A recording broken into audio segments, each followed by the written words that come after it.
Good evening, everyone. I don't know if everybody can hear me. If I can get a thumbs up or comment that you can hear me.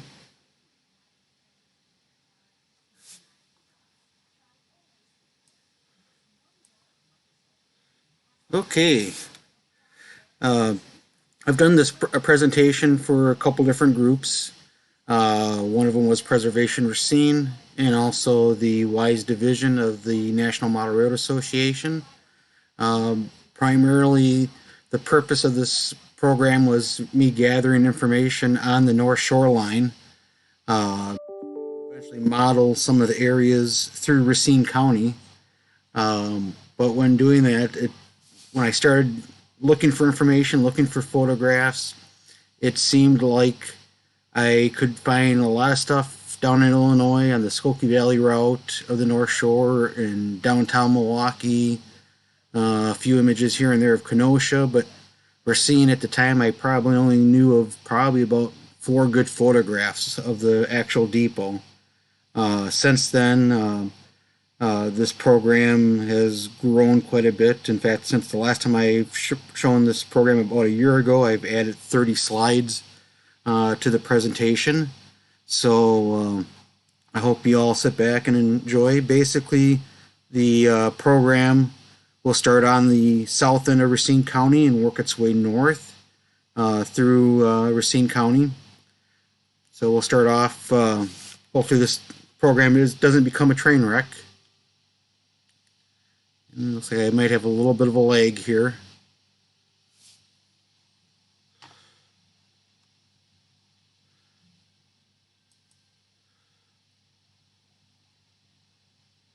Let's see here, why isn't... Okay, I'm not sure on my end here, it's not showing that the picture updated. Can people see the Chicory Road slide?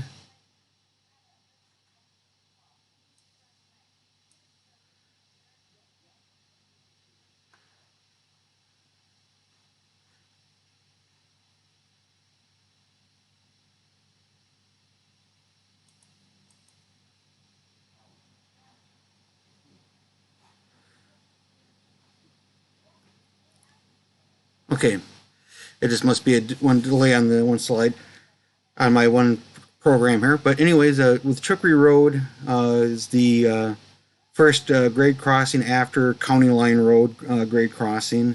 In 1952, there was a derailment that was caused by a gentleman going through the crossing gate and hitting this train, or the train hit the vehicle. The individual in the vehicle did die, but this is the accident that the North Shore's one and only combine Silverliner was created. Here's also the cleanup train. The green and red locomotive is North Shore's battery electric locomotive. Since you had line damage with the overhead trolley wire, they did borrow the wrecking train from the Chicago Northwestern, but they had to use their battery electric locomotive. And what the battery electric locomotive would allow to do is the locomotive could run for at least several hours off of battery powered. Everybody thinks that these battery powered vehicles are a new thing these days. This particular locomotive was built for the North Shore by General Electric back around in the 19-teens, maybe early 1920s, so it's nothing new. It's just something that's being relooked at again about 100 years later. Of course, here's car 251 put back on its trucks. Again, like I said, this car later was repainted into a Silverliner, and I'll point out a Silverliner paint scheme in some of the later slides.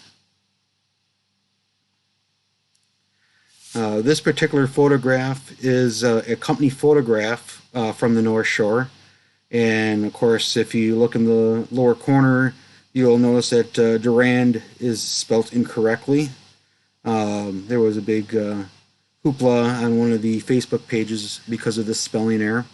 But whenever the purpose of a company photograph was It was to document improvements, upgrades on the railroad.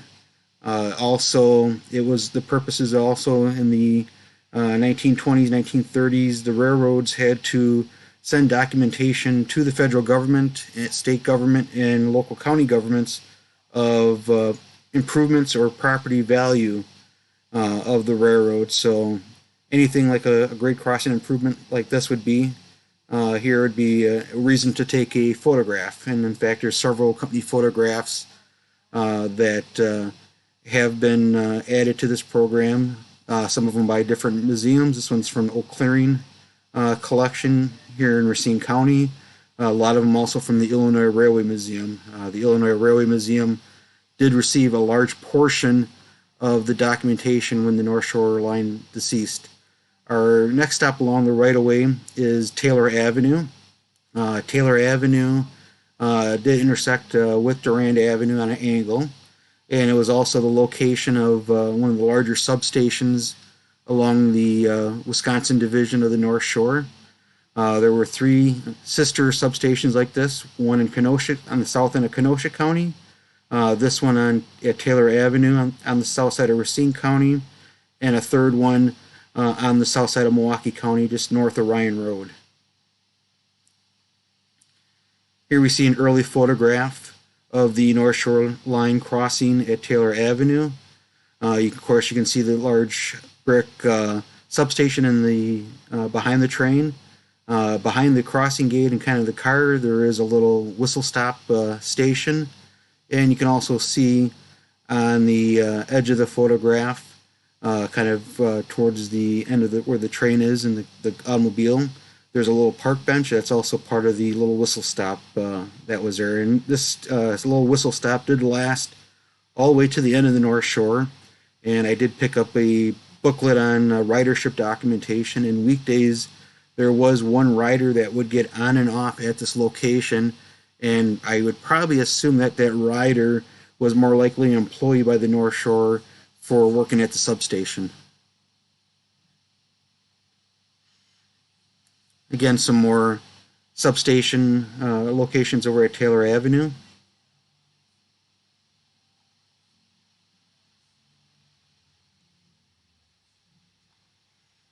Of course, where the substation was located would be approximately where West Boulevard would continue through now.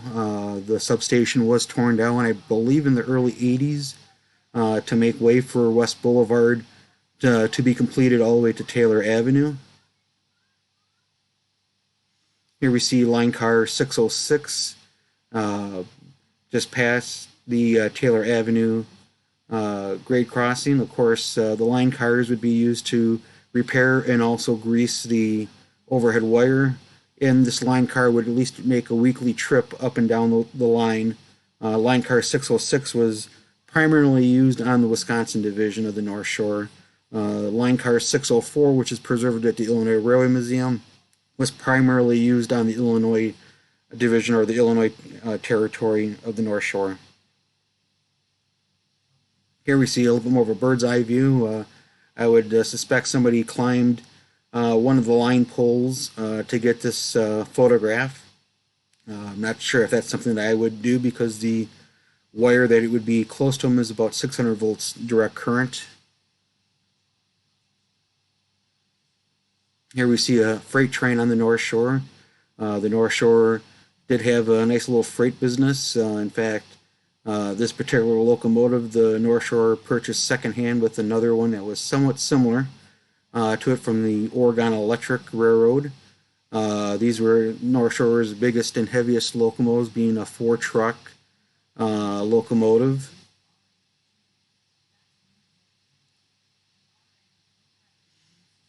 Here we see a single car train with being done with the combine, and it looks like we have somebody that will be getting on or off at this particular location. With the combines, the combine end always faced north towards Milwaukee, and that was for when they got into the Milwaukee terminal, they could easily unload cargo from the combines. Towards the end, it was probably more of a newspaper run from the Chicago Sun-Times or some of the other Chicago newspapers up to some of the communities along the right-of-way. But Sometimes they were also used for luggage and baggage. Here's another, a little bit better picture of the substation after service was terminated. And of course, you can kind of see the gravel path, which is along the lower edge of the photograph. That'd be approximately where the right-of-way was. Here's a inside interior locomotive from the Julie Johnson collection inside of the Taylor Avenue substation. This is probably pretty close to after the substation was built. How I looked inside. The they did have a little crew quarters in there where people could take a rest or would bunk out inside the substation. It wasn't all the rotary converters as you see in the photograph. There was location for maintenance and lodging. Here's a photograph from the Illinois Railway Museum, a little bit further north along Taylor Avenue. This is 21st Street, or I should say looking north from the 21st Street grade crossing.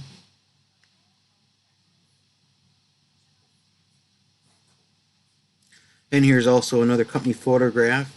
The two tracks in the background would be the main line, and then the tracks closer to you, the first, or I should say the closest track to you along the bottom edge, that would be the track going into the concrete cinder block manufacturing company, and then the track between that and the main lines would be the lead to the interchange track with the Milwaukee Road. And again, here we see a northbound freight on the North Shore. This was the other type of locomotive that they received from the Oregon Electric, sometimes nicknamed the Alligator by the fans of the North Shore. The 459 was also a lot more favored than the 458 that was received from Oregon Electric, just because the 458 had all the electrical components inside the cab of the locomotive, which could get very hot in the summertime, while the 459, all the electrical equipment were in the long snoot hoods of the locomotive, so it was a lot cooler locomotive to run in the summertime. Here's another photograph from the Illinois Railway Museum collection, and this one took me a little bit to kind of figure out the location, but it was labeled as a company photograph as a Racine location, but initially the Railroad Museum had it listed as the tower kind of towards the faded background being Ryan Road Tower. Well, it would be kind of hard to be Ryan Road because that would then place this this little section house in Milwaukee County, not Racine County. But thinking about it for a little bit, kind of looking and knowing the area of how the trackage was around Ryan Road, this actually is in Racine, south of the interlocking of the Milwaukee Road. And of course, this structure, I'm not sure how long it lasted along the right-of-way, but in a lot of the later photographs, I could not find any photos or any telltale signs of this building existing. And here's another odd movement of a slide I just recently picked up. This must be an excursion with the white flags, and a lot of times rail fans could charter excursions and do unique and odd things. One of the things that would tell that this would be an extra is that number one, being a 4-car train. Typically going into Milwaukee at this time that this would have been taken, probably late 50s, early 60s. City of Milwaukee had a limit on train size of being no more than 3 cars on a train going through the city streets of Milwaukee.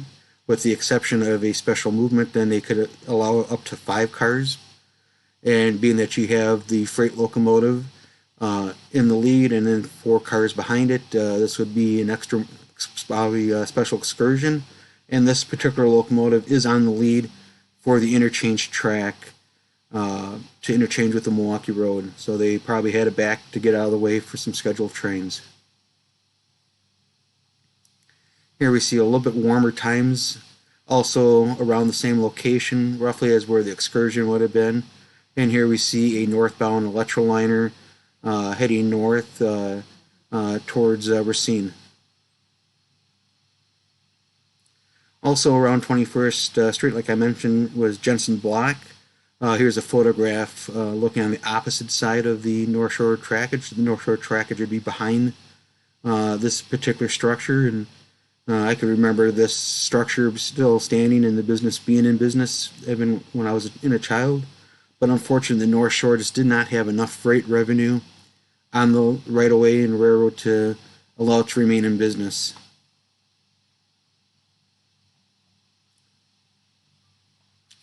Here's a vintage aerial photograph of the interchange with the Milwaukee Road.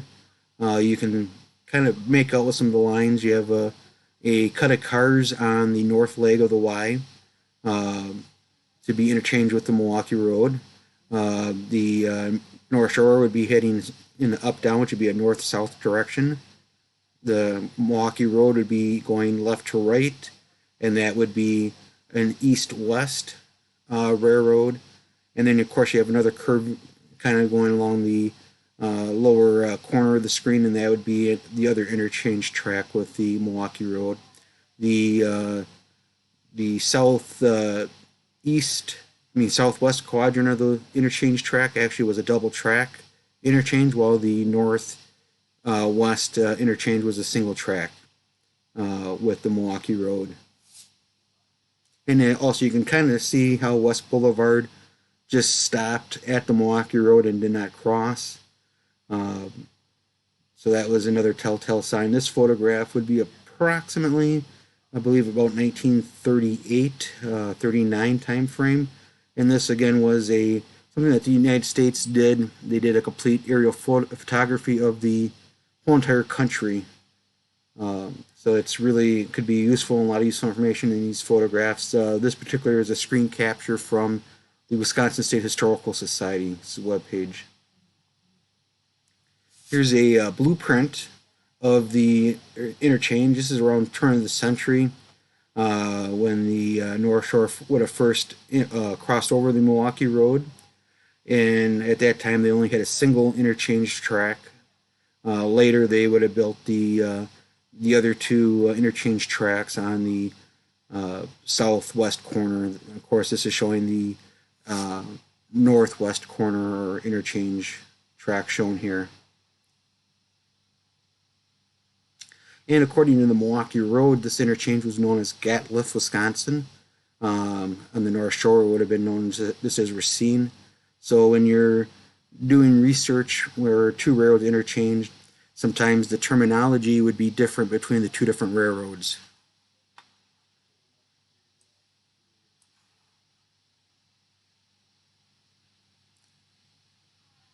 And here we'll have a series of photographs of the North Shore crossing the Milwaukee Road. And I was corrected, it was in 1937, the aerial photographs. I believe it was around 37. There were some photographs also that were labeled as 38. Yes, the Milwaukee Road's Gatliff terminology was closer to the what was known as the Highway 31, but the Milwaukee Road did consider Gatliff to be where the North Shore did cross also. You know, a lot of times railroad terminology did exceed where other local terminology would also be typically located, just for the railroad's terminology. One thing with the North Shore interlocking tower, a lot of the North Shore structures is that originally they would have been all clapboard siding, and as time went along, they would actually put green tar paper covering the clapboard siding. Sometimes the buildings would be covered early on completely, and as time would go, the tar paper would slowly disappear, and you would see visible remnants of the clapboard siding. Here we see a Richard Wagner photograph. Richard was a local Racine resident and also a big North Shore modeler. He was also an employee of Kalmbach Publishing. the producers of Model Railroader magazine. So he was really my real inspiration for having an interest in the North Shore. His particular little HO scale trolley layout is preserved at the Western Union Junction Railroad Museum in Sturtevant, Wisconsin. It is not currently on display because of its poor condition that I'm currently in the process of restoring. Here we see a photograph that I captured with my cell phone while at a different slide program, and here we actually see a Milwaukee Road freight train crossing over the North Shore.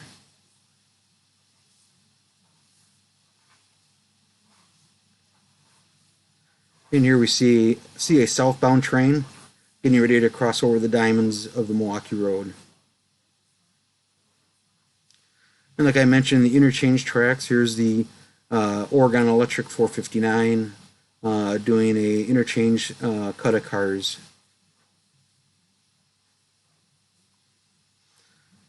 This particular photograph, we believe it is inside the interlocking tower at Racine. Unfortunately, it's kind of hard to make out the storyboard, which would be in the upper corner of the photograph. But by counting the number of levers on the interlocking mechanism, we believe this to be Racine because Ryan would not have had as many levers. Kenosha did have a tower at one time, but again, the number of levers there I don't think would have been nowhere near this amount. And by the time some of the other wooden structure towers would have been replaced by cinder block and concrete interlocking towers, and they would not have had the window styles that's shown in this photograph. As I mentioned earlier, the interlocking towers initially, over a period of time, were covered in tar paper. Here we can see on this 1962 photograph that the north exposure of the structure, it's like it did receive a complete new asphalt roll covering on the interlocking tower.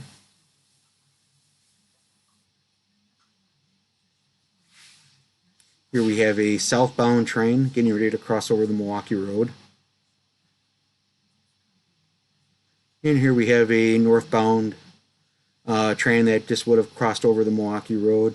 Most likely, at around this time frame, the North Shore did not go any further north than Racine with freight traffic, but he's probably proceeding north either to set out cars on the interchange track, the north leg, or to run around, probably go down to about the depot area where you could run around the cars and then do the interchange work on the south end of the interchange. Here we have another photograph, this one by Don Ross in 1955. You can see the cinder block company kind of in the background, and here this northbound train is getting ready to cross over the Milwaukee Road.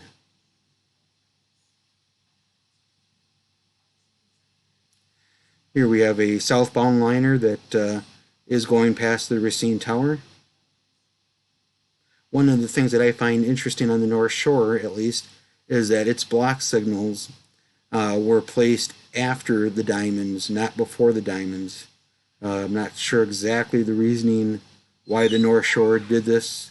Typically, a railroad would place the block signals before the diamonds to have a protection for the interlocking. Of course, from what I could see in other photographs, it did seem like they did have another set of signals north of the interlocking closer to the depot, so that could have actually been the set of signals to protect the diamonds, not this particular set.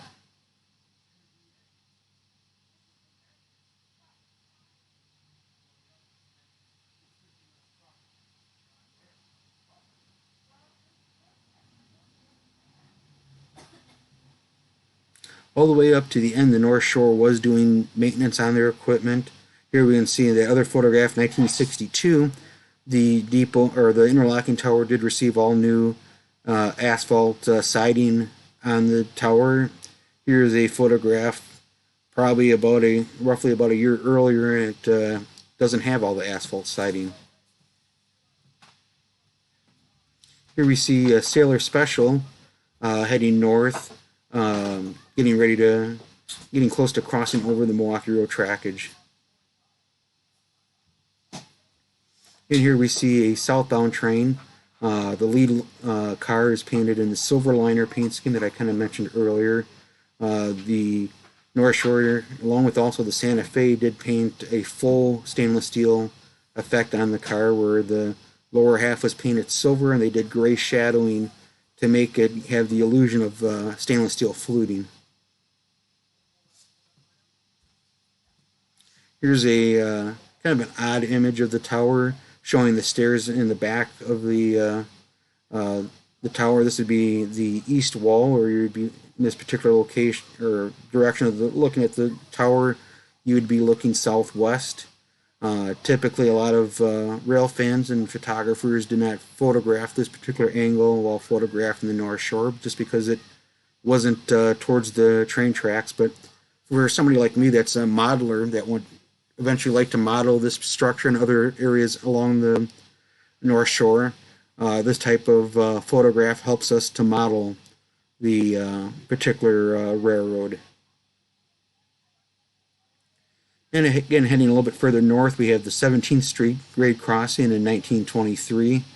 We would be looking west in this particular photograph, and this is an area known by local area Racine residents as Rubberville. Just because you had a rubber company and these were a lot of the employee housing for that company. A little bit further north, we have 16th Street crossing.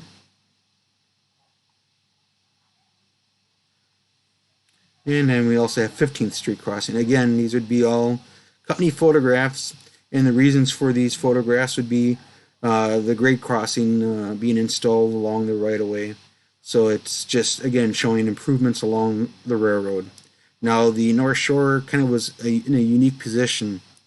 The federal government mandated all railroads to do this. The North Shore technically wasn't a railroad. They were an electric interurban line, and they did not necessarily have to always follow all of the steamer railroads, but the North Shore did maintain their standards to a steamer railroad. They did interchange with steamer railroads, and the North Shore did feel they had to do all the documentations like a steamer railroad did. So trying to find information on the North Shore, like trying to find the railroad valuation maps that all the railroads around this time frame had to create, it's awfully hard to find it for the North Shore, just because the federal government in the National Archives, when I say I'm looking for information on the Chicago North Shore Milwaukee Railroad, they're like, well, that railroad doesn't exist. And it's like, yes, it did.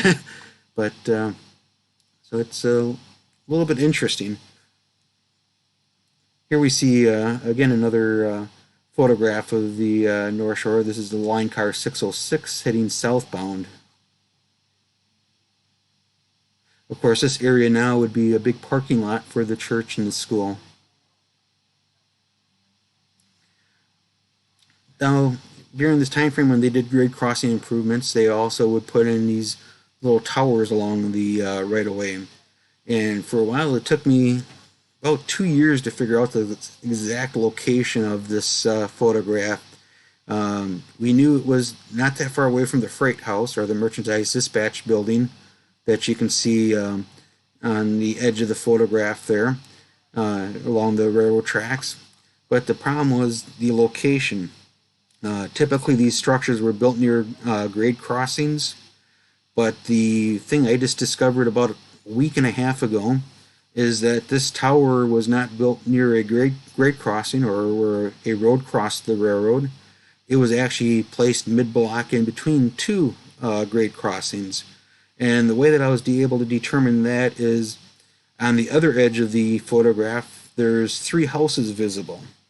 And using modern era Google Street View, I found those 3 houses roughly about mid-block along West Boulevard. And it was rough. The houses were a little bit closer to 13th Street than Wright Avenue. So that would place the tower about mid-block along West Boulevard between Wright Avenue and 13th Street.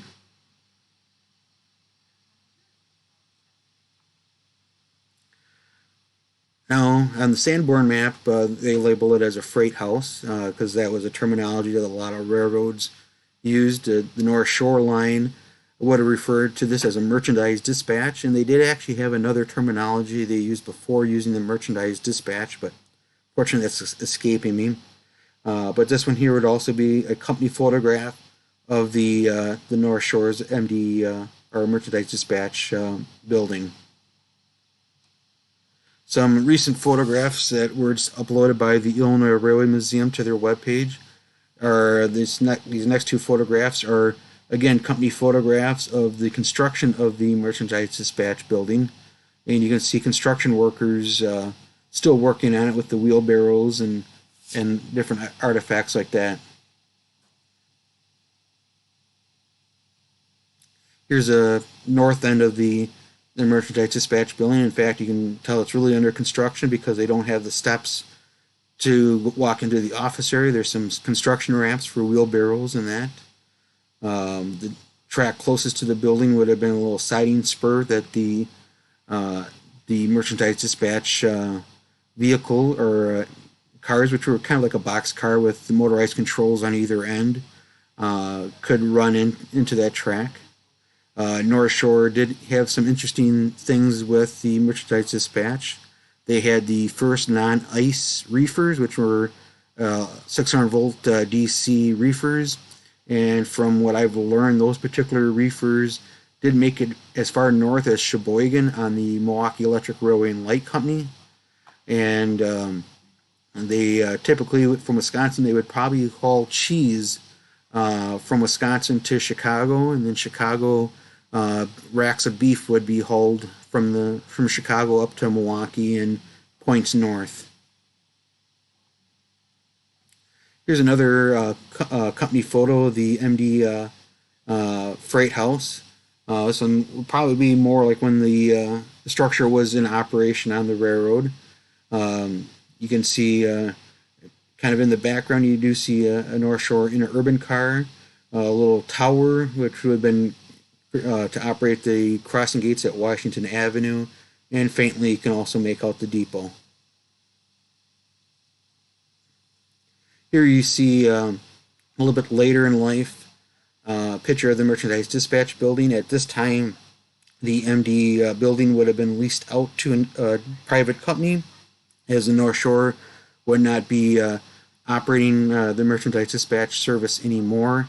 But if you look behind the station wagon, there's another neat artifact of some of the early innovations that the North Shore had, and it looks like an unloading ramp, and that would be used for unloading early semi-trailers in the 1920s, which were known as ferry truck service.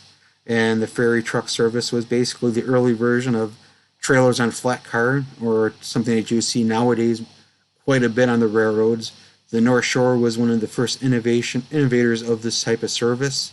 There was one other interurban company in Ohio that around the same time frame they had what they called container on flat car service, and that was basically they would take the semi wheels off of the box of the trailer and they would load them on a flat car. But North Shore initiated the trailer on flat car service.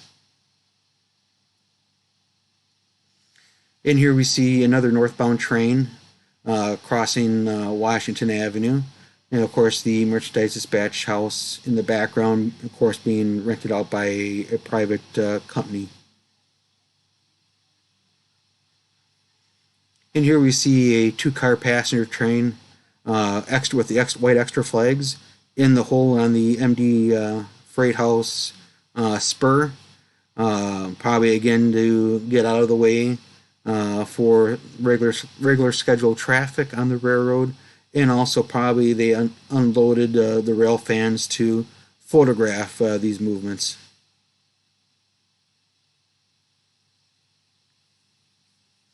And again, here we see another image of the freight house.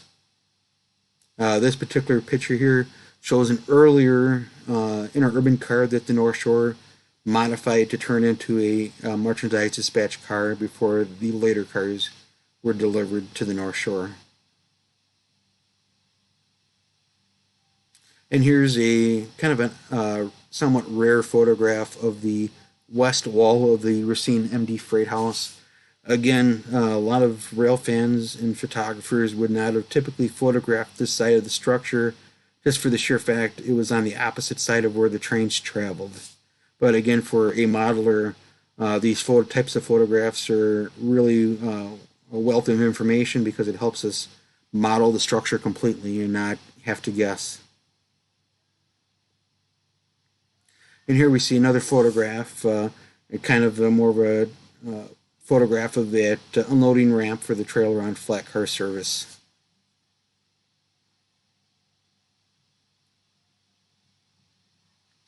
This is a photograph I just recently found on the Preservation Racine web Facebook group, and this is a nice color photograph showing that crossing tower in Racine. That tower would have been removed when the North Shore would have upgraded the crossing at Washington Avenue from pneumatic gates to electric gates. And when they did that upgrade, the activation of that Washington Avenue crossing would have been done by a little push button that would have been on the platform that the conductor or motorman would typically push to activate the crossing gates. Typically, he would kind of con the local kids to activate the crossing gates so he didn't have to. And then there was also a light indication showing that the crossing gates were activated. This is another photograph that was on the Preservation Racine photograph, and there was several reasons that initially I really liked this photograph. Number one, it showed real good close-up construction on how the unloading ramp for the trailer on flat cars was constructed. Second of all, it kind of showed me what the switch stands look like for the turnouts or the switches. And third of all, this was also the first photograph that I ever saw of the Washington Avenue crossing tower. Then when talking about that in the thread, the gentleman that posted the picture goes, "Oh, I have another one of the tower," and this was also another great photograph for modeling purposes more than anything else.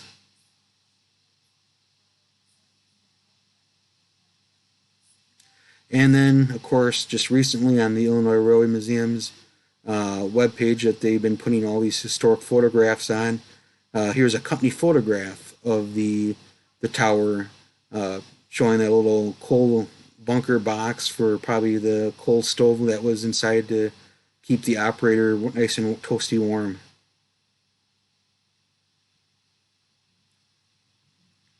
Then Racine, this is not really downtown Racine. This is what was known as West Racine, or sometimes the Danish Village by local Racine residents. And it did have a nice little downtown feel district to it, but this really wasn't downtown Racine. Downtown Racine was much larger than that, but for the local area and the community, this was a great little area, and probably also helped this area grow with the North Shore Depot location. This is a photograph that was on the Racine Journal-Times photograph of the electroliner crossing Washington Avenue.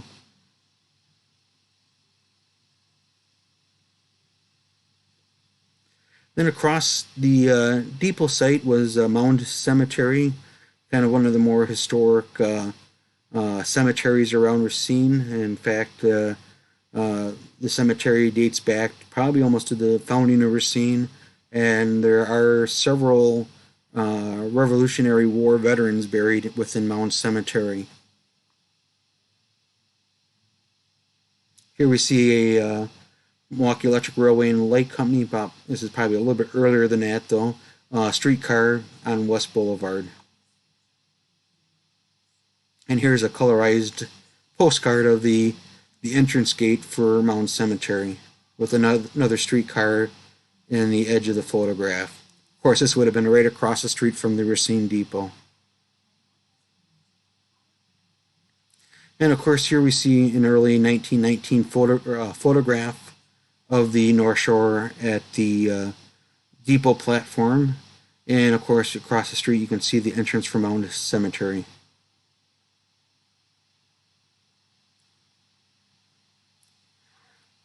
Now, in the upper photograph or upper image is the Sanborn map of the Racine Depot area. Of course, along the lower edge of that map, you can see Mound Cemetery being located. The little oval indication would be where the arched entrance into the cemetery would be.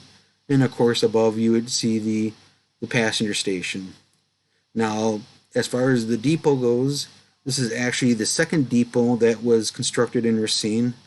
The first depot did suffer a fire and burnt down, and they rebuilt it. Of course, that fire happened shortly, I think it was about a week or two after the depot opened for passenger service.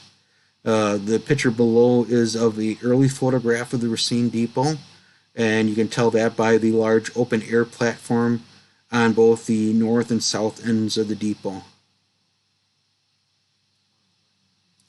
Of course, in the upper inset photograph is of the Racine Depot after the fire. And also kind of the below photograph is of one of the early snowstorms of the along the right-of-way. And of course, you can tell this is an early photograph of the depot just by, again, the north end having the open air platform. When the depot was rebuilt, they didn't have the full open air platform like was shown in the earlier photograph. It was just a smaller, narrow roof covering to get the passengers out of the weather. Again, here's another early photograph with a plow ahead of the passenger train. The passenger train's in the background, and of course the plow is in the foreground. Again, another early Racine Depot picture because you have the this is probably actually the second depot because you don't have the full width open air, but this depot was later added onto with several additions. Oops. Here's a postcard image of the second depot in Racine. You can again tell that this is the second depot that was constructed just for the sheer fact of the narrow roof covering on the south end of the depot. Of course, another interesting fact with this particular image, if you look, you can kind of see in the postcard image there appears to be a crossover switch crossing the northbound over to the southbound. And a lot of this was due to, as the railroad was being constructed north from the state line, they would make little progress steps on how far they made.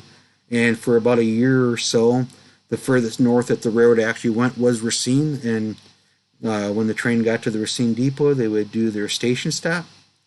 After the station stop, they would proceed north and then cross over on the switches, proceed south again right back to the depot, stop, and then wait for their departure time to head back south towards Chicago.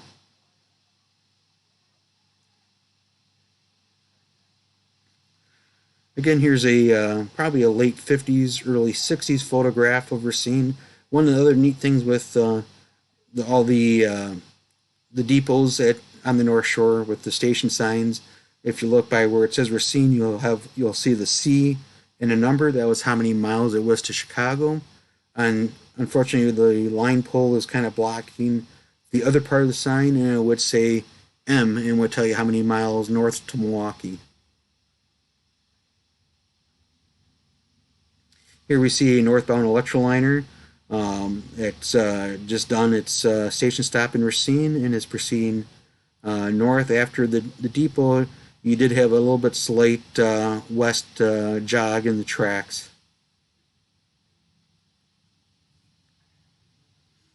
Here's another nice winter shot of the North Shore line in winter in Wisconsin.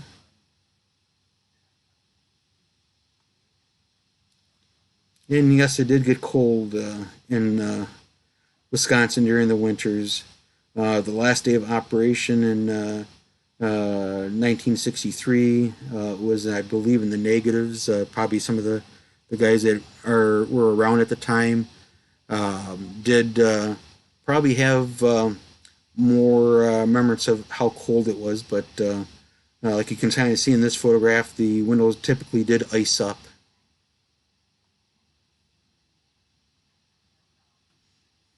Here we see a four-car train uh, heading north to Milwaukee, and kind of hard to tell on the front of the train if there was white flags.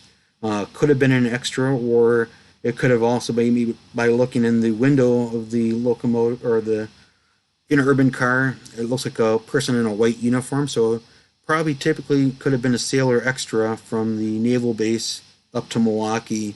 Of course, at this time frame, the legal drinking age in Wisconsin was 18, Illinois was 21. So a lot of 18-year-olds would go take a ride on the North Shore and typically ride the electroliners or the substitute liner so that they could order a sandwich and a beer as soon as they crossed the state line.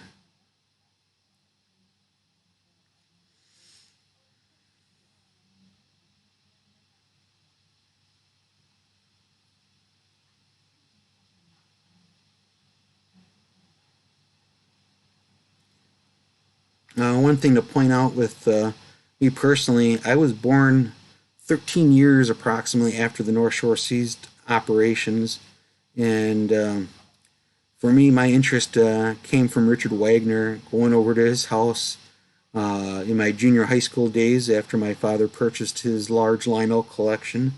And he was the one that really introduced me to the North Shore, the models of the North Shore. Me and my dad would go over to his house and run cars on his little HO scale trolley layout. Of course, years later, I always had the interest in modeling the North Shore, but I was always afraid to do the overhead wiring until about 5 years ago. A friend of mine, Andy Breaker, we all helped resurrect the Northwest Traction Modular Group, and he helped show me how to do the overhead trolley wire. And I don't know why I was afraid of doing the overhead trolley wires for 20 years, but God, I wish I would have gotten into the trolley modeling a lot sooner. Another famous angle photograph that a lot of the rail fans and photographers would try to capture with the North Shore is the Piggly Wiggly supermarket building. The supermarket building still stands. Of course, there's an addition onto it. When I was younger, the drugstore that ran the business was, I believe, it was Lang Truck Drugs. Now it's a CVS Pharmacy, and the addition would be covering the main tracks of the North Shore today. Of course, a lot of times with a lot of these right-of-way photographs, if you didn't know where the North Shore ran, you probably wouldn't know the area. A lot of it's parking lots, or there was a segment south of the depot that they actually moved or built houses on the right-of-way. Also north of the depot that did occur with different buildings and structures. But you get south of the interlocking tower, a lot of that's all bicycle path all the way to the north side of Kenosha County. Here we do see some white flags on a four-car Silverliner North Shore train. Again, like I mentioned, 251 was the only combine that was turned into a Silverliner, and that was from the wreck that I showed at the beginning at Chicory Road. This is probably an extra rail fan movement, I would suspect, or a sailor extra.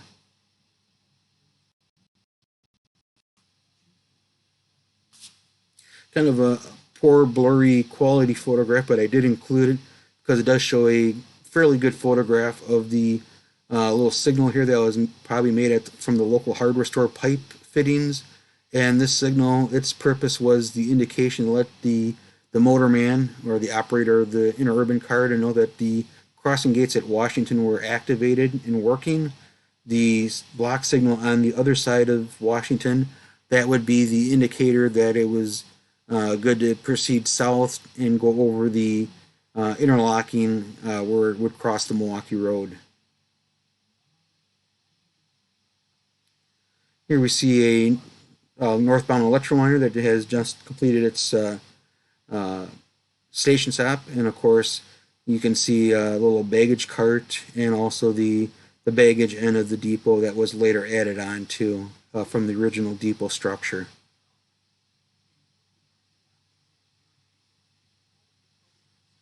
This is somewhat of a more famous photograph, been used in a lot of different calendars and postcards of the North Shore, but it's you have a northbound electroliner beating a southbound uh, train here at Racine.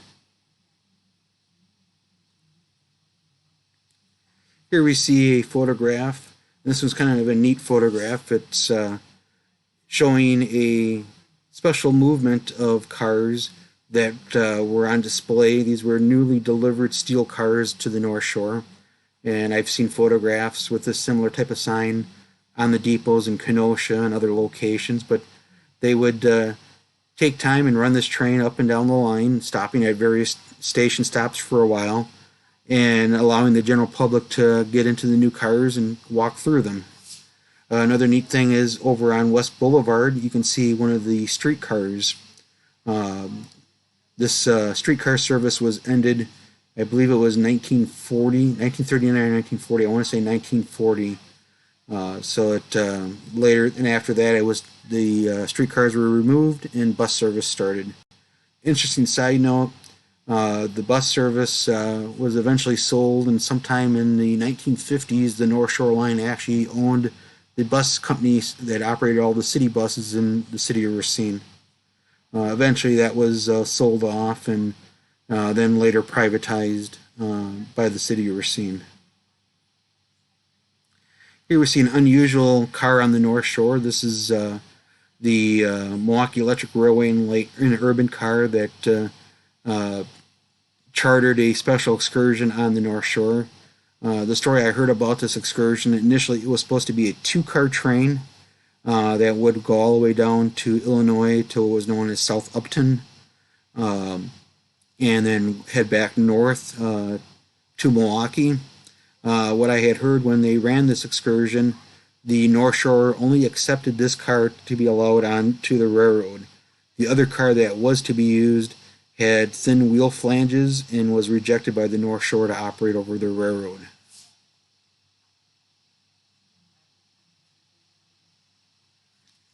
Here's another photograph that I seen on the Preservation Racine Facebook group. Found a lot of great photographs and information. A lot of times, not even by railroad personnel or railroad enthusiasts, it's just people that trying to preserve Racine history. And this would have been around the time of World War II when gas rationing would have been going on. Here, the local dairy was doing milk deliveries with a horse-drawn wagon that had rubber-tired vehicles or wheels on it.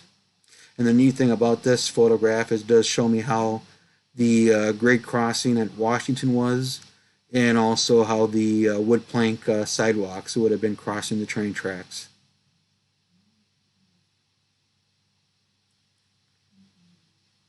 Like I said, after the streetcar service would have ended on West Boulevard, it was later replaced by buses.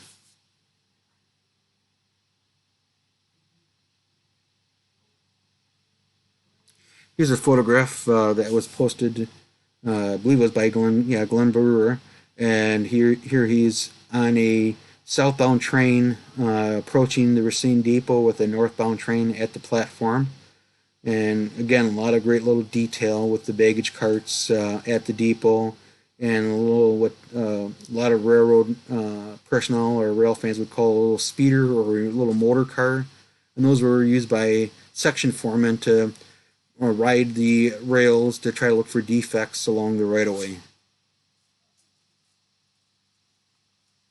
And even sometimes even manufacturers would use Racine as a backdrop for their advertising. Here we see Harley Davidson advertising their line of motor scooters with the electroliner in the background. And again, here's another early photograph of the Racine Depot with a plow extra. The plow extra is heading south on the northbound track.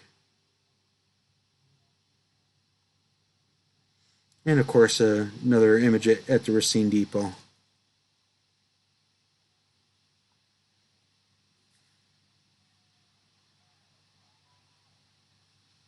This is actually running a little bit longer than I thought I would be going, but that's fine as long as y'all hang in with me, and that I'll keep on going. Here we see another early photograph of a steel car on the North Shore at Racine. And what's interesting about this is at one time, what later would become the Piggly Wiggly supermarket was actually residential housing. So here we see one of the residential houses kind of peeking over the car at the Racine Depot. And this car here would have been in the earlier olive green main body paint with orange trim. This is another neat photograph. From what I was told, it was a Milwaukee Electric Railway and Light Company company photograph at the Racine Depot. And what this is probably right at the very end of the streetcar service. The unfortunate reason why I say that is the bus behind the streetcar also has the same Milwaukee Transport Diamond Company logo on it. But the neat thing about this photograph that I found really interesting is, number one, it gave me a good clear photograph of the street lights that were used at the depot on West Boulevard.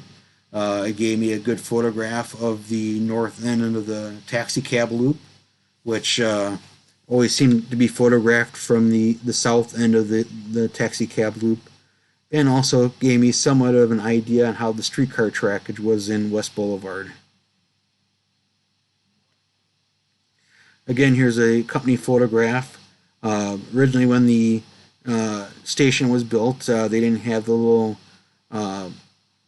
glass-covered shelter that would go to West Boulevard, and this was primarily to keep passengers that rode the North Shore dry as they would have boarded the streetcar service.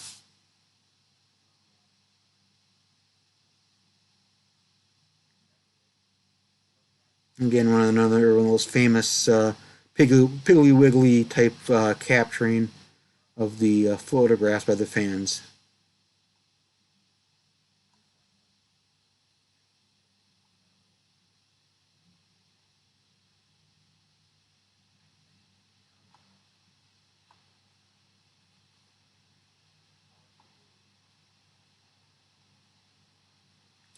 This was another neat photograph that was shared with me, and Doug had sent this wonderful photo from the late 40s or early 50s, and it is of his father shown walking across the tracks to head to Chicago.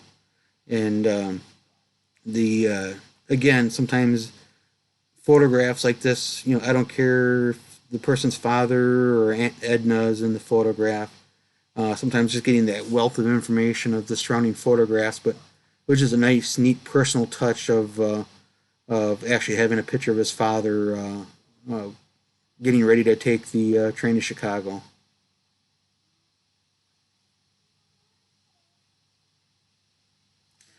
Some of you may be wondering what the little number 6 is alongside the electroliner, and that would have been a number that if the motorman was operating a 6-car train, that's where he needed to stop his train at to have every car on the platform. Of course, early on, they could have had the capability of running a 6-car train to Milwaukee, but when the city of Milwaukee did the train length to through the city streets, the 6-car train would have never ever happened again on the North Shore. Now, some of you may be asking, well, if the electroliner was 4 cars. Well, yes and no.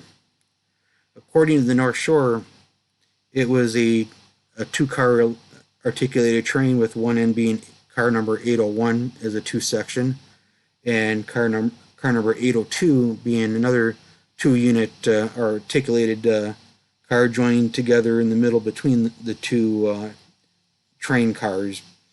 That was North Shore's way of getting around the 3-car limit, but also the North Shore did have plans to purchase an additional 4 electroliners, and all the electroliners would have been eventually a 5-unit train. Only the 2 electroliners were delivered in 41. The 2 liners that were to have been delivered in 43 were canceled by the War Board and the final two liners that would have been delivered in 47 were canceled by the North Shore. All the wooden forms that were used by the manufacturer to build electroliners were all scrapped in 1952. Here's another image of the Piggly Wiggly supermarket that was right at the Racine Depot location.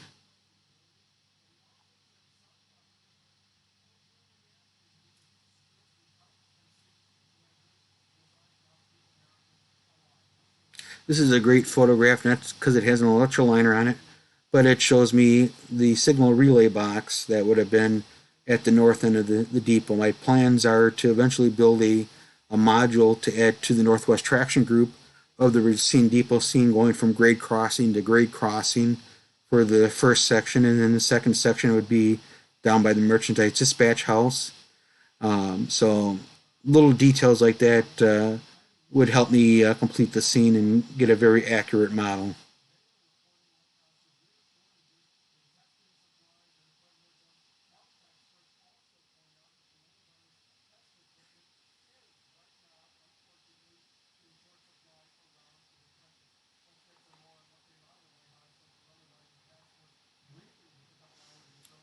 And a couple evening photographs here at the Racine Depot.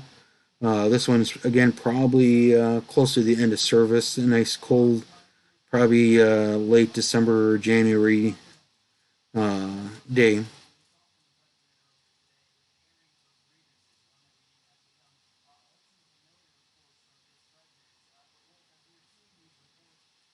This was a slide I recently purchased, probably several months back off of eBay and that, and the picture that's on this Facebook page and that I have isn't nowhere near as crisp and clear as the scan I just recently did of the photograph, and that's due to me sharing the scan that the person that sold the slide had posted, and not an actual scan that I did from the actual slide. In 1960, there was a little oops on the North Shore, and that was St. Catherine's basketball team was returning from Washington, D.C., and the overhead trolley wire snapped while the train was coming into the depot. A lot of people were worried and feared that the kids would get electrocuted as they came off the train, and they had to shut the power down from the overhead trolley wire, but it did cause the one car on the one end to catch on fire, and also the heat from the fire and the arcing of the 600 volts trolley wire did melt a window on the one car. Here's an inside photograph of the Racine Depot. Not too many photographs are known of the inside of the Racine Depot. If anybody has any, we'd much appreciate it. But this is probably be looking from roughly about where the lunch counter area was in the depot, looking towards the south end of the depot where the waiting room area was at the depot. And towards the end of service, the North Shore did try to sell the structures and that, trying to find different uses for some of the buildings to potential buyers. Of course, they were advertising that the Racine Depot could be maybe used as a restaurant, an office, maybe a warehouse. I think the warehouse may be referring more to the merchandise dispatch building, but they were trying to find some buyers for the structures, but alas, nobody was interested in buying the depot. So what happened to the depot? Well, it somebody did buy it to scavenge all the woodwork out of it, and it was torn down. These series of photographs were taken by a gentleman at the time of the abandonment of the North Shore, was going to Park High School, which was just down the road a bit from where the railroad ran. And the nice thing about him is he did a complete 360 walk around of the depot as looking for as somebody that's trying to model this particular structure. I could find pictures of the east wall. I could find pictures of the north wall. I could find pictures of the south wall, but could never find pictures of the infamous west wall. And in the upper images, 3 images that show the west wall of the depot. Again, rail fans typically would not have taken pictures of this wall just because that's not where the trains ran. But God bless this gentleman for doing a school project and photographing the whole entire structure. Now, there were planned replacements for the Racine depot. Racine was actually one of the primary, one of the three big primary station stops in Wisconsin, but also on the railroad in general. Uh, the architectural style of this depot here that's shown would have been very similar to the Kenosha depot, the Dempster Street depot, and the Mundelein depot. This particular blueprint that I discovered on the North Shore Facebook page would have predated the construction of the Kenosha depot. That was the first depot that of the style that was built. But unfortunately, Kenosha went out for a new depot because they had one thing that Racine didn't have, and that was bus service to Lake Geneva. And because of this bus service to Lake Geneva, Kenosha just had a little bitty shack of a depot, and they needed a larger structure for this the bus service passengers. So Kenosha went out for a new depot, and because of that depot being a brick structure, is also probably what saved the Kenosha depot from being demolished, like the Racine depot was demolished. And later it became a well-known Italian restaurant that had a Milwaukee Road passenger car that sat on the original right-of-way of the North Shore. And currently the depot is being used by the Kenosha Unified School District as a Head Start school for the Kenosha area. Of course, that would have been in the 1930s. In the 1950s, the railroad again was looking at ways to improve the Racine area. And here we see along West Boulevard, they would have built kind of a little mini mall complex that would have replaced the original depot. But ironically, the original depot is still shown in this artist rendition sketch. But that was kind of the plan, to build this little strip mall type depot. And if that would have been built, that strip mall could have still possibly been here to this day. Now we'll move a little bit north of the depot. Here we have, again, grade crossing improvements in 1928 at the Kinsey and Osborne intersections. And here's looking north, looking south from the Kinsey Osborne road intersection. A little bit further north of the depot was Hawthorne Drive, and what's really interesting about this area, if you were to drive into this area, it's a small little residential area. Of course, if you drive in there nowadays, this concrete bridge is long gone in history. If you probably didn't know where to look, you would have probably never known that a railroad went through this area. But I just find it interesting that you had this massive concrete bridge structure through this area. Then heading a little bit further north, you had Spring Street, or which was at that time, I believe it was Middle Road, is what the road was known. And the North Shore put in one of these experimental grade crossing barriers. And from what I've learned from the Illinois Railway Museum's webpage, where they've been uploading photographs, this is probably about one of 3 installations of this type. And it was never really a successful crossing barrier stop, and that's why it was eliminated. Most times it was stuck in the down position. And of course, cars and vehicles at that time, they had high enough ground clearance where they could drive around these barrier gates and kind of bounce over the rails to continue on their journey's path. Really neat. Illinois Railway Museum probably had about a dozen and a half photographs of this grade crossing installation. It was kind of a failure that never really worked out. Ironically, in the state of Wisconsin, back in I believe it was late 1990s, early 2000s, They actually installed a similar type of idea in Madison on the Wisconsin Southern Railroad, promoting this as a newfangled idea. And well, I think they were again about 100 years too late for the idea. And ironically, I don't believe that installation is operating anymore and was removed and replaced by standard crossing gates. Here's another view of the grade crossing.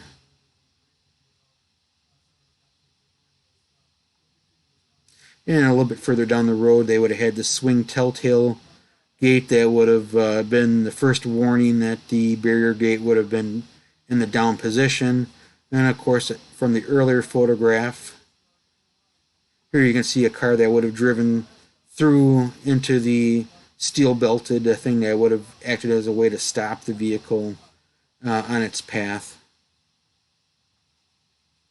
Again, the barrier gates were stuck down in the down position more than they actually worked, and this installation was removed.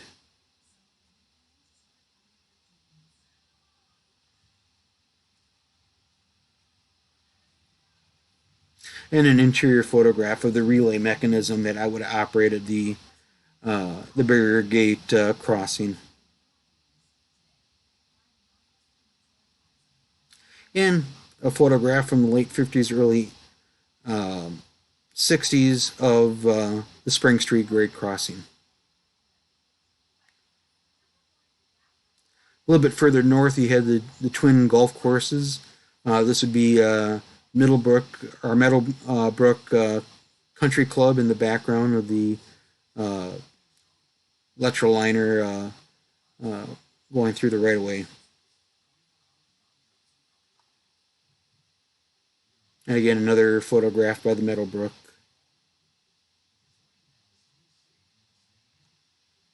Here's a Don Ross photograph over by Horlicksville.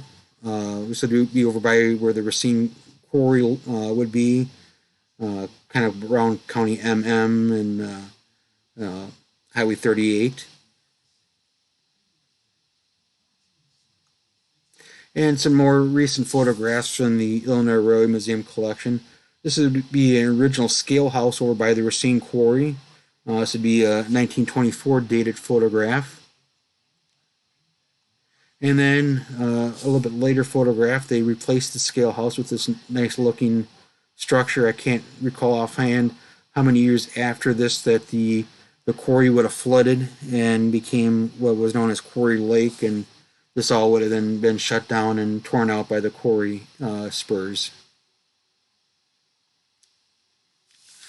Here's a photograph of the bridge over the North Shore at Highway 38 in Racine. But one of the neat things about this area is on the one edge of the photograph is actually a station platform. Not sure how long this would have acted as a station platform on the North Shore. But there was, in the concrete abutment, was a set of staircases for both the northbound and southbound platforms from the road area by the sidewalk up to the train tracks. And this here lasted quite a while after abandonment until Highway 38 was widened from a 2-lane road to a 4-lane road.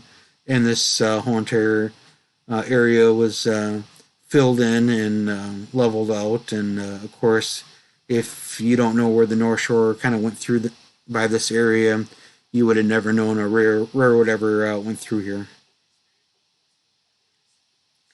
A little bit further north is you have the Root River Bridge. This was kind of one of the more major bridge complexes up in the Wisconsin division territory. One of the other couple major bridges that would have been built on the North Shore would have been the all concrete, or we shouldn't say all concrete, but majority concrete structure at Oklahoma Avenue, and then another steel viaduct bridge over at Chase Avenue in Milwaukee. And again, here we see the Milwaukee Electric Railway and Light Company Special crossing the Root River Bridge.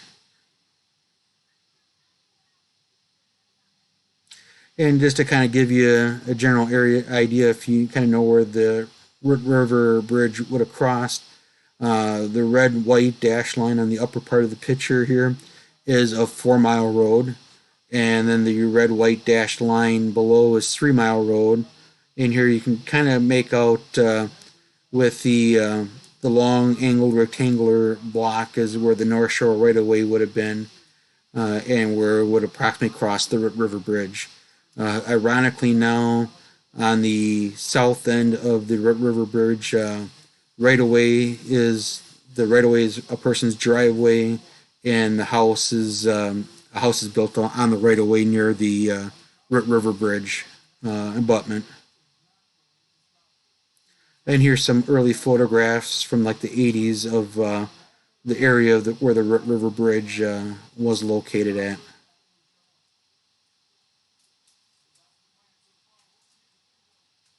At 4 Mile Road, you had a smaller substation on the railroad.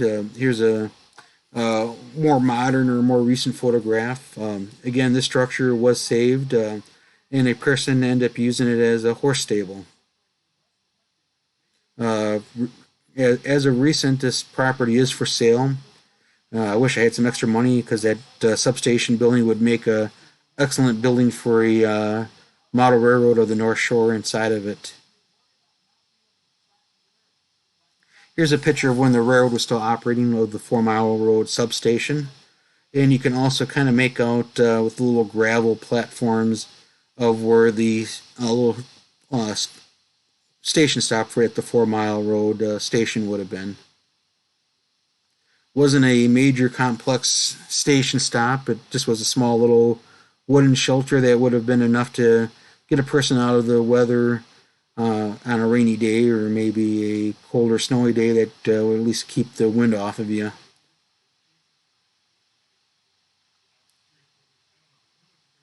Another photograph found in the collection at the Illinois Railway Museum is this little shelter building that would have been for a station stop at 5 Mile Road. One thing that, if you notice on the little station stop there, is this nice little poster, North Shore, along with the other Insall railroads, the Chicago Roar and Elgin, the South Shore, and the Chicago Elevated Railroads, which were all owned by Samuel Insall in the 1920s. They all had these wonderful Art Deco style advertising posters, and they probably change these posters out maybe almost weekly or bi-weekly or monthly, but they've seemed to have quite a series of these posters. And if you look on eBay, you can find a lot of the reproductive prints of these posters in it, and I currently own 5 different reproductive posters of the North Shoreline. Really neat old vintage advertising. Not exactly sure where this particular structure was located. The slide is, or the images, again from the Illinois Railway Museum. It is of a company photograph inside the dining room of a section house on the railroad in Racine, but it's labeled as the Maple Grove Camp building. And I tried looking on a map for Racine, and there was a Maple Grove road, or Maple Grove. The road was named Maple Grove, but unfortunately, that road was nowhere near where the North Shore ran. So, not sure if there was a area that was known as Maple Grove along the area. That's how I'd love to find an exterior photograph of this building. But here we can see it's in January of 23. Looks like it was decorated for a Christmas party for the North Shore employees in the area. So, why did I do all this research? And well, that's to model the North Shore. And another good friend of mine, Kevin Marks, is also modeling the North Shore through Racine. And both him and I have hired Jim Rent of Rent's Relics to build models of the Racine Depot. And here's some photographs and images of Jim Rent handiwork. This is Kevin Marks' O-scale depot that's being currently under construction. And by looking at how the change of elevations of the clapboard siding, of the roof line and stuff like that, you can kind of roughly tell where additions were done onto the original Racine depot. And it was probably, we're guessing, may have been over a time, maybe 3 additions, or maybe would have been one large addition of the smaller depot structure with the lower wall sides, and then where the wall kind of jumped up into the back, that would have been another addition.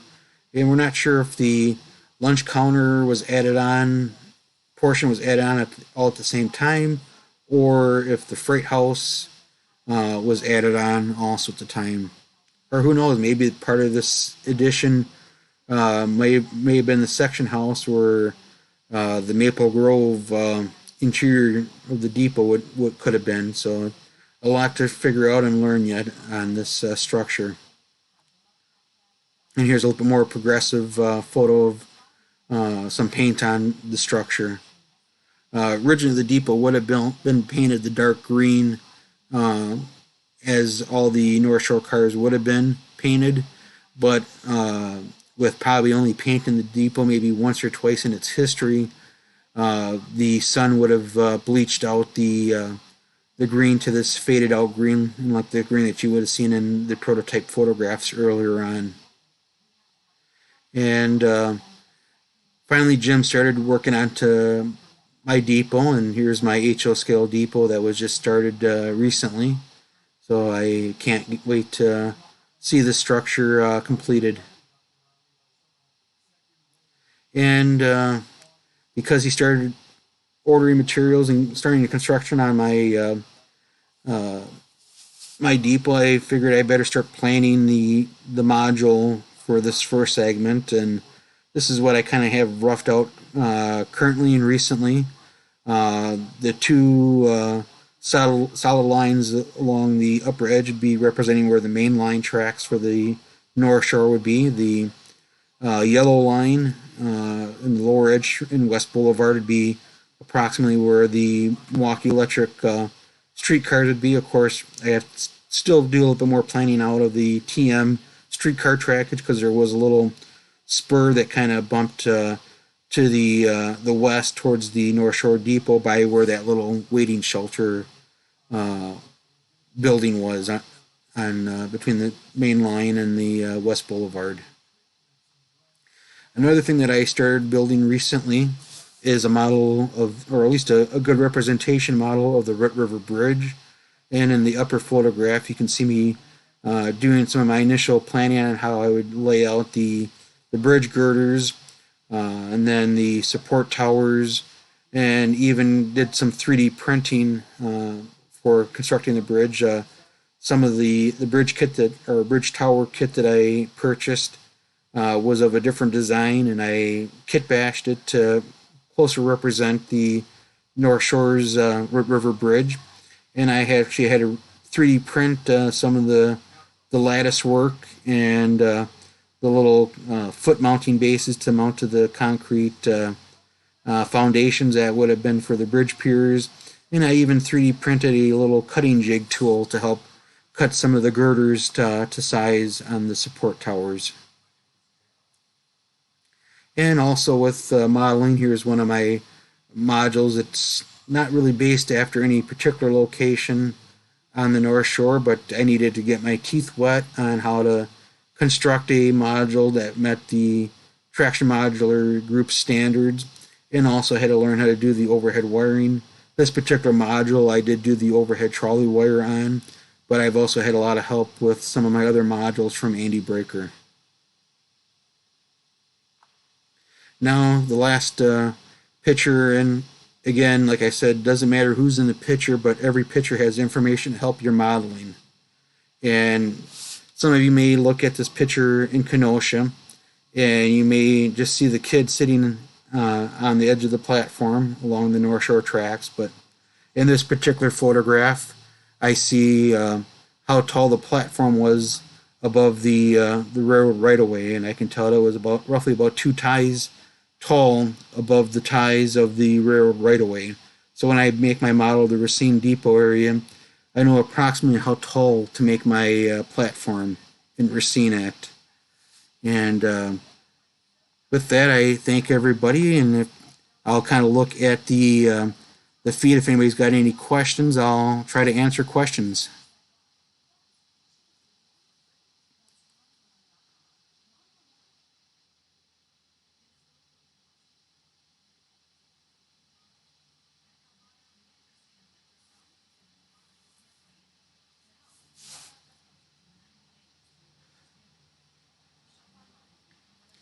Just kind of looking through some of the comments. Robert, I would say try getting a hold of Jim again. He did have laser problem issues with his laser, and he's just now starting to get back into production of items and kits.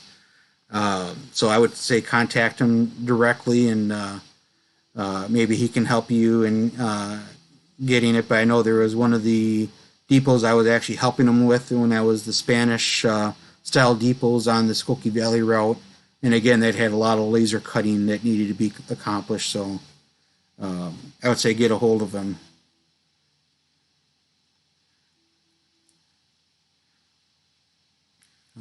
Any other questions or that somebody may have along with the right of way? Just type it in the chat and I'll try to answer it. I'll try to scroll up here also real quick. See here.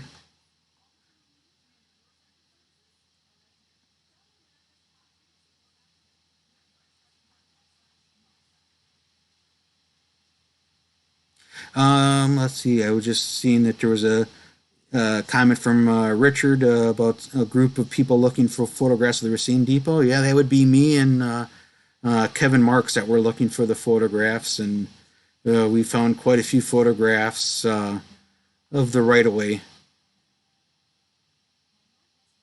Yep, the driveway is of the original right of way, as I mentioned, for the residential house off at 3 Mile. Yeah, was a few other bridges in that, but again, as I find photographs in that, I will add them to the collection in that.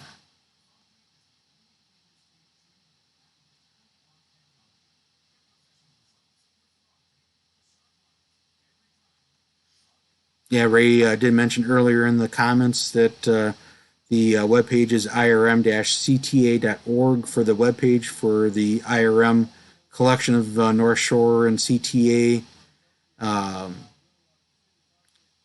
company photographs and historical photographs. Yep, and Kevin's even on here, and he's commenting that we need more Racine interior photographs.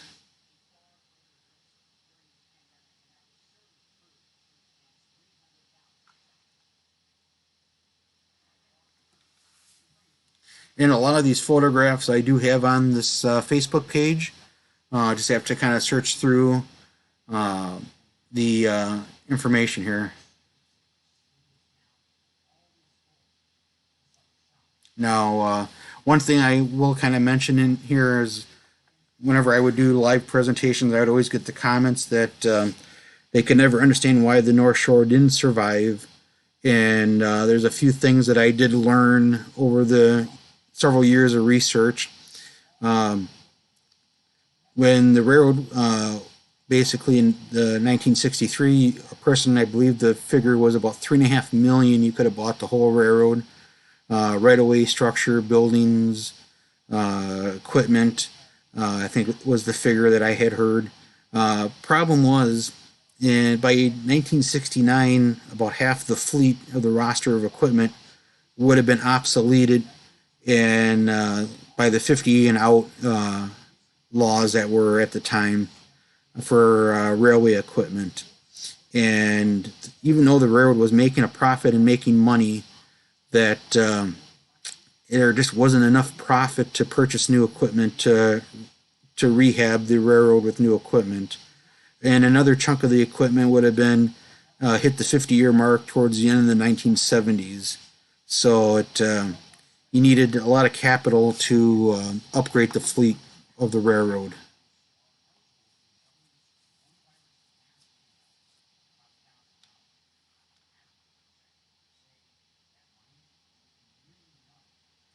Yeah, the additional liners, Bob, I found that out last year when I went out to the East Penn trolley meet and was talking to an individual, and I believe they had purchase orders from what he had said for up in 1940s when they did the purchase order for the original liner would have been up to 6 electroliner sets, and that would have probably been enough equipment to replace all the Milwaukee to Chicago trains with the electroliner equipment, and then having one set as a spare. So as they took a train set out of service, they could have done maintenance on it and that. But every week, an electroliner on Wednesday was taken out of service, and they had what was known as the substitute liner of 2 silver liner coaches and a silver liner diner. The diner, I believe, if I recall correctly, is at the Seashore Trolley Museum.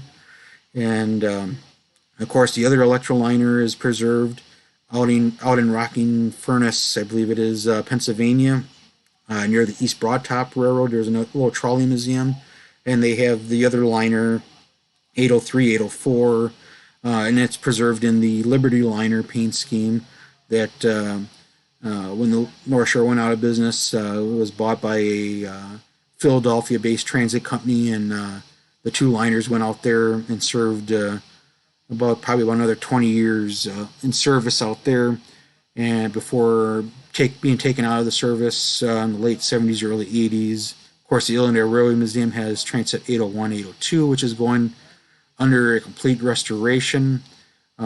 Please, if you have any funds in that, spare funds, consider a donation to the Illinois Railway Museum, not only for them doing uploading all these great photographs, but also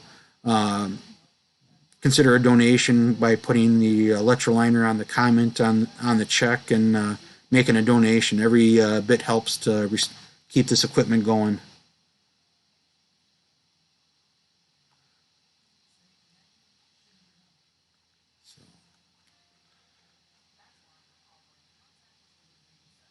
I see an earlier comment. How well is the maintenance of the right of way?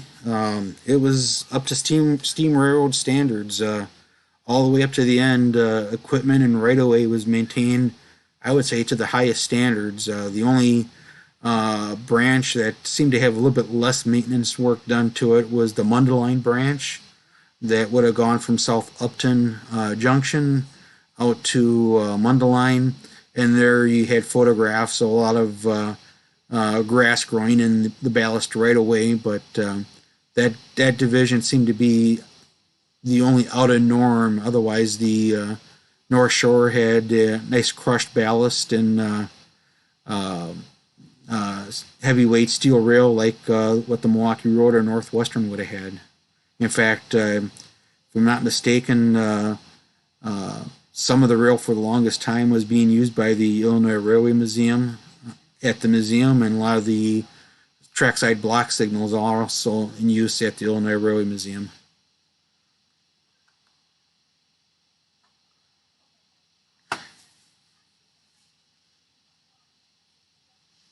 So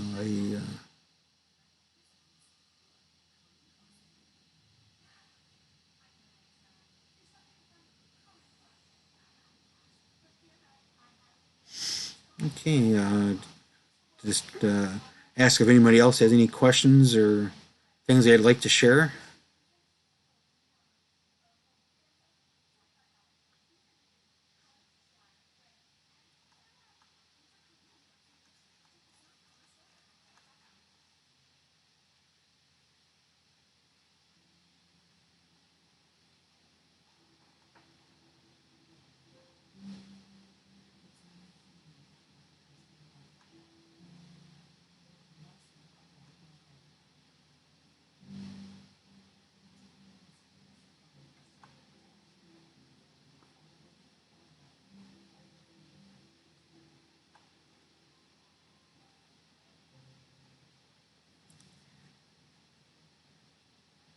Oh, yeah, thanks for pointing that out, Ray, about Illinois Railway Museum having a working North Shoreline crossing.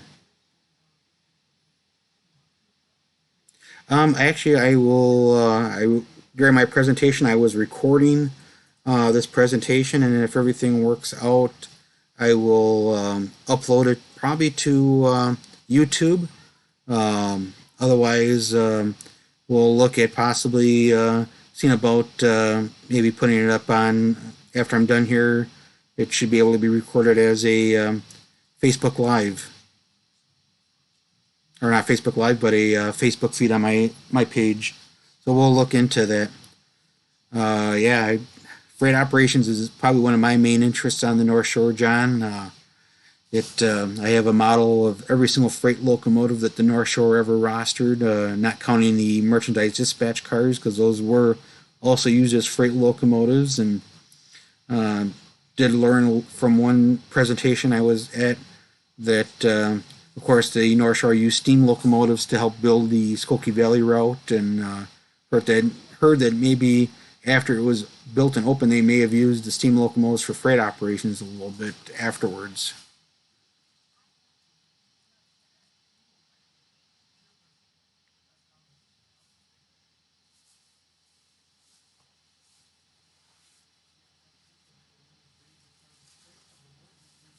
So with that, I think I'll end the live feed and keep checking in on this uh, page. And again, if you have any pictures and add some of the comments, I think somebody said that he had additional photographs. And if you have anything, share them to the Chicago North Shore or CNS&M Racine Module Facebook page, and send me a message, and I'll be more than happy to share them with other people. With that, I thank everybody for joining, and have a good evening.